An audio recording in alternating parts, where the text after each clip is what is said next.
품격 있는 아재매 여러분 안녕하십니까? 빨간 아재입니다. 정경심 교수의 재판을 맡고 있는 송인권 부장판사가 이번 정기인사에서 유임될 경우에 검찰이 재판부 기피 신청을 내는 방안을 유력하게 검토하고 있다. 이런 소식이 오늘 언론을 통해서 전해졌습니다. 오는 7일 정기인사 발표가 예정이 돼 있는데요.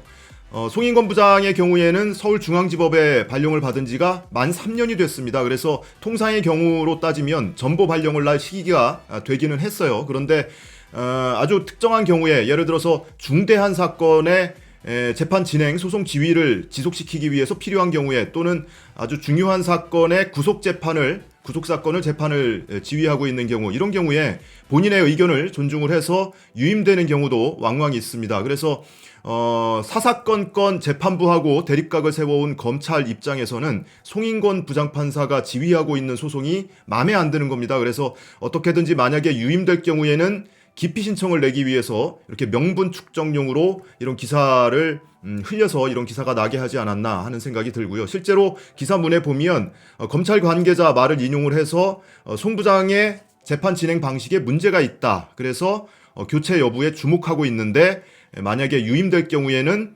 재판부 기피 신청에 나서게 될 것이다 라고 검찰 관계자의 말을 빌어서 이렇게 보도를 하고 있습니다. 지금까지 5차례의 공판 준비기일 그리고 2차례의 본 공판을 진행하는 과정에서 검찰과 재판부 사이에 갈등이 좀 형성되기는 했습니다. 대표적인 사례를 저는 한 5가지로 보고 있는데요. 우선은 공판 준비기일 과정에서 여러분들 다들 아시는 것처럼 최초에 9월 6일에 기소했던 사문서 위조 사건에 대해서 검찰이 공소장 변경 허가를 신청을 했죠. 근데 송인권 부장판사가 불허 결정을 했습니다. 받아들이질 않았습니다. 이거에 대해서 검찰이 대단히 격하게 항의를 했고요. 검찰은 강하게 반발을 했지만 재판부의 판단은 이런 거였습니다. 최초의 공소사실 중에서 범행 일시, 장소, 공범, 범행 방법, 범행 목적, 이 주요한 공소사실이 전부 다 바뀌는 내용으로 공소장 변경을 해달라고 하니까 재판부 입장에서는 공소사실의 동일성을 인정하기 어렵다라는 이유로 불허 결정을 냈는데 검찰이 강하게 반발을 했던 거고요. 그런데 검찰도 뭐 여기에 머물질 않고 1차 공소장 변경 허가가 받아들여지질 않으니까 이 사건은 그대로 공소 유지를 하고 추가로 별도로 사문서 위조 사건으로 추가로 기소를 했지요. 매끄럽게 일처리를 하려면 1차 공소장을 공소 취소를 하고 주요 증거를 보강을 해서 재기소를 하면 형사소송법이 정하고 있는 절차대로 매끄럽게 진행이 될 텐데 검찰 입장에서는 9월 6일 인사청문회 당일에 기소했던 공소장을 취소하는 게 여전히 부담스러운 겁니다. 뒤집어서 얘기를 하면 9월 6일 1차 공소가 그만큼 말이 안 되는 기소였다라는 걸 반증하는 결과가 되니까 이거를 어거지로 지금 공소 유지를 해놓은 상태에서 추가로 기소를 한 거죠. 그리고 검찰이 재판부하고 두 번째로 크게 부딪혔던 거는 두 번째이자 가장 격하게 충돌했던 공판입니다. 지난 12월 19일에 있었던 4차 공판 준비기일에서 있었던 일인데요. 앞선 공판 준비기일에서 재판부가 공소장 변경 허가를 불허한 일, 그리고 그 공판 준비기일 조서에 이 불허 결정에 대해서 검찰이 격하게 항의를 했는데 공판 준비기일 조서에는 별 의견 없다고 진술이라고만 기재가 돼 있던 거죠. 그래서 검찰이 강하게 항의를 했습니다. 그 공판 준비 기일에 앞서서 미리 의견서도 제출을 했고요. 당일에도 강하게 항의를 하면서 구두 진술로 이 부당성에 대해서 검찰이 낸 의견서에 대해서 구두로 진술을 할 수 있게 해달라라고 했는데 재판부 입장에서는 이미 제출한 의견서를 다 받아봤으니까, 그리고 검찰이 지적한 내용 별 의견 없다고 진술이라고만 기재된 부분에 대해서는 재판부에서 정정을 하겠다라고까지 얘기를 했는데 검찰은 물러서질 않고 계속 항의를 하고 반발하고 했죠. 뿐만 아니고 앞선 공판 준비기일에서 재판부가 예단을 하고 불공정하게 재판을 진행하고 있다. 사모펀드 사건 관련해서 재판부가 조범동 씨 등 몇 명을 불러다가 조사를 해보면, 증인신문을 해보면 금방 잠정적인 결론에 이를 것 같다라고 예단을 했다는 부분, 그리고 사건 기록 열람 등사가 계속 지연되고 있으니까 검찰이 이렇게 협조를 하지 않으면 정경심 교수에 대해서 보석 허가 여부도 검토를 하겠다라고 얘기했던 부분에 대해서 검찰이 부당함을 주장하는 의견서를 제출하고 법정에서도 구두로 진술할 수 있게 해달라고 지속적으로 요구를 했습니다. 재판부에서는 의견서 다 받아봤다, 수용하겠다, 재판부가 돌아볼 부분이 있으면은 돌아보겠다, 공정하게 진행하도록 노력하겠다, 이렇게 누차 얘기를 했음에도 검찰은 지속적으로 항의를 했고요. 검사 한 9명이 법정에 출석을 해서 막내부터 최고 선임까지 번갈아 가면서 마치 두더지 잡기 게임 하듯이 스스로 두더지가 돼서 이쪽에서 한마디 하고 앉으면 이쪽에서 한마디를 하고, 이쪽에서 앉으면 그 다음 사람이 또 한마디 하고, 계속 이어서서 막 한 20-30분 동안 법정을 난장판 만들다시피 했습니다. 오죽하면 변호인 측에서도 30년 동안 재판하면서 이런 재판은 본 적이 없다고 할 정도였으니까요. 검찰에서 얼마나 심하게 했는지 대충 예상이 되시죠. 물론 이날도 마무리는 잘 마무리가 됐습니다. 말씀드린 것처럼 재판부에서도 요구한 사항에 대해서 공판 준비기일 조서에는 필요한 부분은 정정해주겠다. 그리고 재판부가 공정성이나 소송 지휘에 관해서 이렇게 검찰 측의 지적을 받는 것만 가지고도, 문제 제기를 받는 것만 가지고도 중요한 일이니까 재판부 스스로도 다시 한번 돌아보겠다라고 얘기를 했고, 검찰도 재판 마무리 단계에서는 재판의 신속한 재판 그리고 공정한 재판을 위해서 의견 개진을 요청했는데 그게 불어돼서 유감스럽다라고 얘기를 하면서도 검찰 스스로도 이 불필요한 잡음이나 마찰이 생기지 않도록 하겠다, 이렇게 마무리를 하면서 끝났거든요. 그런데 이게 계속 앙금에 남아있던 겁니다. 자, 다음으로는 5차 준비 공판기일에서 있었던 일인데요.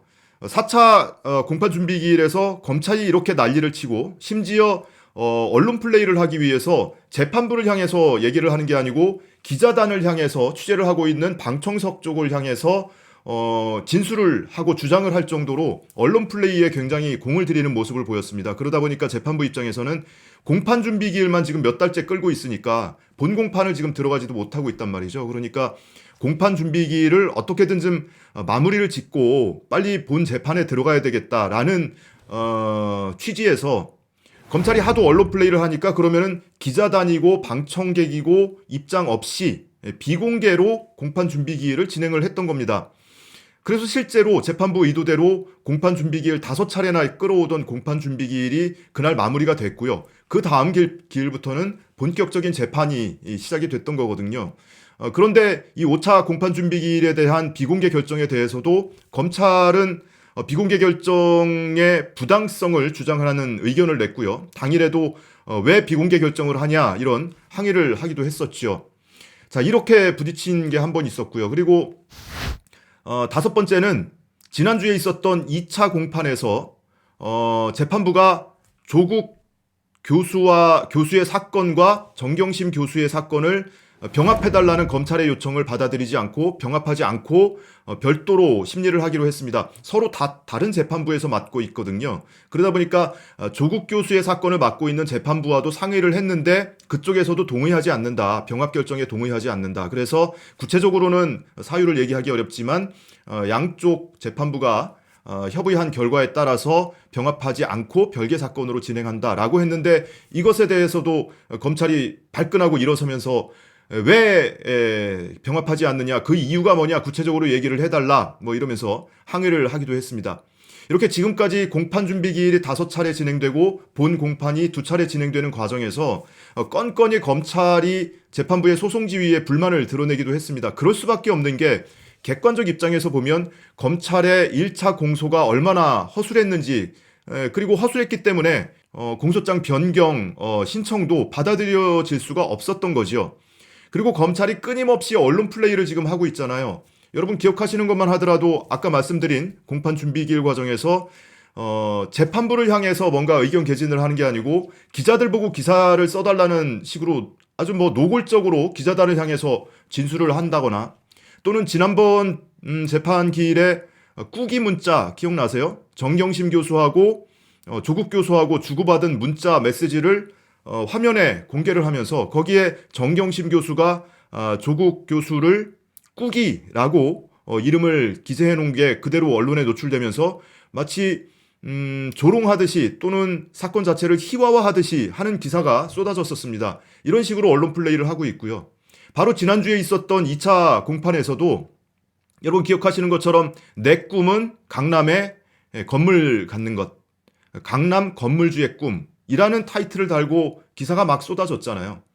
사실은 이 사건의 유무죄를 다투는 데 있어서 이 정경심 교수와 조국 교수의 문자 또는 정경심 교수와 그 동생과의 문자 이런 것들은 별로 그렇게 유무죄를 다투는 데 있어서 중요한 증거가 되질 않습니다. 검찰은 정경심 교수가 자신의 동생에게 내 꿈은 강남에 건물 사는 거야 라고 문자를 보낸 것이 이 사건의 범행을 하기 위한 동기로 인정이 된다라고 강하게 추단이 된다라는 표현까지 쓰면서 이 범행 동기로 이 문자를 공개하는 거다라고 정당성을 부여하기는 했는데 이게 도대체 이 형사재판에 있어서 무슨 대단한 증거가 되는지 모르겠습니다.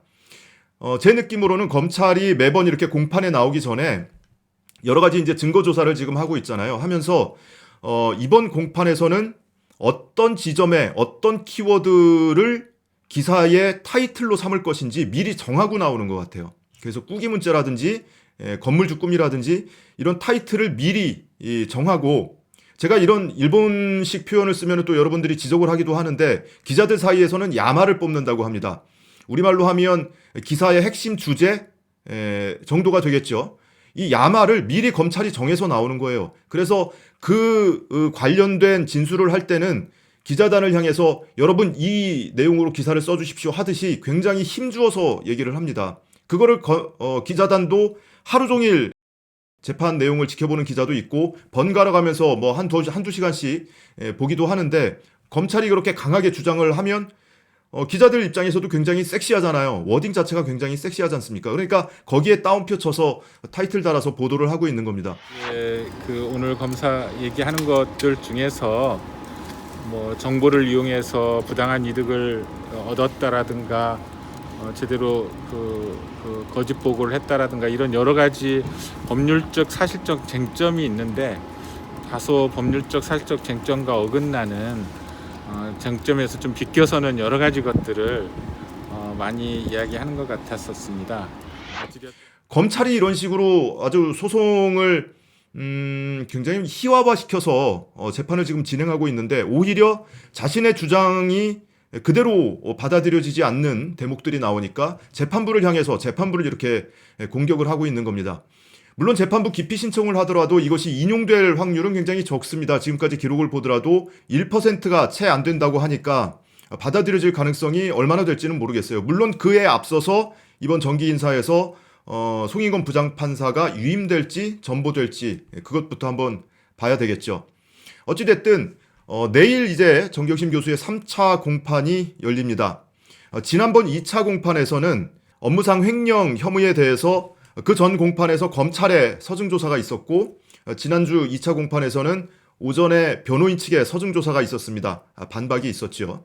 그리고 오후에는 검찰이 기타 이제 사모펀드 관련된 사건에 대해서 검찰이 이 서증조사를 하면서 주신문을 했고요. 내일 열리는 3차 공판에서는 변호인 측의 이제 반대 신문, 반대 서증조사가 있습니다. 그래서 검찰이 제시했던 증거문들에 대해서 변호인 측이 제대로 한번 반격을 하는 그런 시간이 될 겁니다. 이 3차 공판을 앞두고 정경심 교수의 변호인단이 입장문을 냈습니다. 엊그제 입장문을 냈는데요. 그 입장문을 읽어드리면서 오늘 영상은 마무리하도록 하겠습니다. 정경심 교수 변호인단 입장문. 설마 했는데 논두렁식의 사태가 다시 벌어지고 있습니다. 1월 31일 정경심 교수 공판에서 중요한 쟁점이 많았음에도 언론은 검찰이 제시한 정 교수가 2017년 7월 동생에게 보낸 강남 건물 소유 목표 문자를 집중 부각하여 보도하였습니다. 검찰은 이 문자를 정 교수의 범죄 의도를 입증하는 것이라고 주장하였습니다. 먼저 정 교수는 부모님의 별세 후 오빠와 동생과 함께 강북의 건물과 대지를 공동으로 상속받았습니다. 이 점에서 정 교수는 이미 건물주입니다. 그리고 정 교수는 이 건물 외에도 상당한 자산을 가지고 있습니다. 정 교수가 기존 건물과 대지를 팔고 다른 자산을 합하고 대출이나 전세를 끼워서 강남의 동생과 공동으로 건물을 장만하면 좋겠다는 희망을 갖는 것은 도덕적으로도 법적으로도 비난받을 수 없습니다. 이러한 의사가 표시된 문자가 현재 진행되는 사모펀드 관련 범죄 혐의를 입증하는 유죄의 증거가 될 수도 없습니다. 정경심 교수의 유무죄는 법정에 제출된 증거에 기초하여 판단될 것입니다. 검찰과 일부 언론은 그것보다는 정 교수를 도덕적으로 비난하고 망신을 주는데 여념이 없습니다. 변호인단은 법정에서 사실과 법리에 기초하여 정 교수의 무죄를 다툴 것입니다. 2020년 2월 2일 정경심 교수 변호인단 변호사 김칠준